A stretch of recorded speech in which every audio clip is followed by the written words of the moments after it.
В преддверии 80-й годовщины победы в Великой Отечественной войне на Северо-Кавказской железной дороге организуется движение специального ретро-поезда «Победа» на паровой тяге, состоящего из подвижного состава военного времени. Планируется, что в Назрань ретро-поезд прибудет 5 апреля, в связи с чем необходимо проведение ряда мероприятий, вопрос об организации которых обсудил в Рио руководитель администрации главы правительства Ингушетии Анзор Мархиев с представителями различных министерств, ведомств, организаций, а также сотрудников правоохранительных органов и спасателей. Рекомендовать организовать работу по оформлению помещения вокзала, размещение баннеров, копий Знамени Победы, ответственные железнодорожная станция Назрань и наш Минпром. Что у нас в этой части? Это будет на улице с внешней стороны, да? У нас внутри здания есть какое-то?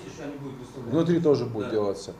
Здесь отметили, что нужно установить необходимое количество фан-барьеров, обеспечить дежурство выездной бригады скорой помощи, обеспечить безопасность и охрану общественного правопорядка, разработать сценарий и программу торжественной встречи ретро-поезда «Победа», организовать праздничный концерт при участии творческих коллективов с национальным колоритом, обеспечить участников мероприятия георгиевскими ленточками и так далее. Среди всех прочих рекомендаций значится около 2 десятков мероприятий. Учесть все нюансы поручено главой региона Махмудом Али Калиматовым. 20 волонтеров для оказания практической помощи на месте проведения мероприятия. Обеспечим жилетками, все нормально. Они уже есть. А кто у нас будет возглавлять? Какой-то человек один будет группу? Конечно, несколько человек будет. Хорошо.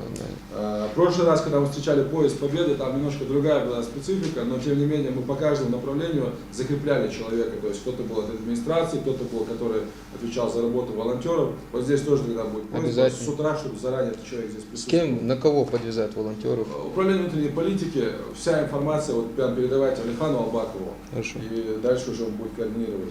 Рекомендовано привести в надлежащее санитарное состояние территорию железнодорожного вокзала Назрани и прилегающих к нему участков. Также необходимо предусмотреть дополнительные мусорные баки и урны на территории вокзала. У нас вон стоят 3 большие. Мы черные большие пакеты поставим, как в прошлый раз. Я имею в виду для тех, кто будет здесь находиться на местах. Ага. Они же будут все равно полевой кухню делать, они с собой какую-то там воду возьмут, еще что-то. По оформлению, Ермар, еще что-то у нас будет? Они же свою тоже выставляют с поезда. У них еще свои? Да, свои есть. Банды. Обратили внимание сегодня и на парковочные места ЖД вокзала.